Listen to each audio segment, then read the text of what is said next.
Hi, my name is Jarkko, and I'm here offering my help in your journey of learning the beautiful and a little bit challenging language of Finnish. My native language is Finnish, and I have lived in Finland all my life.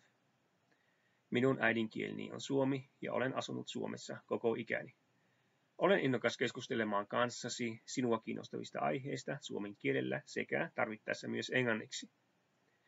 I have been teaching Finnish to some of my friends in English-speaking countries for 2 years now, and therefore I'm accustomed to explaining them how, for example, in many situations, direct word-for-word translation between the two languages is impossible.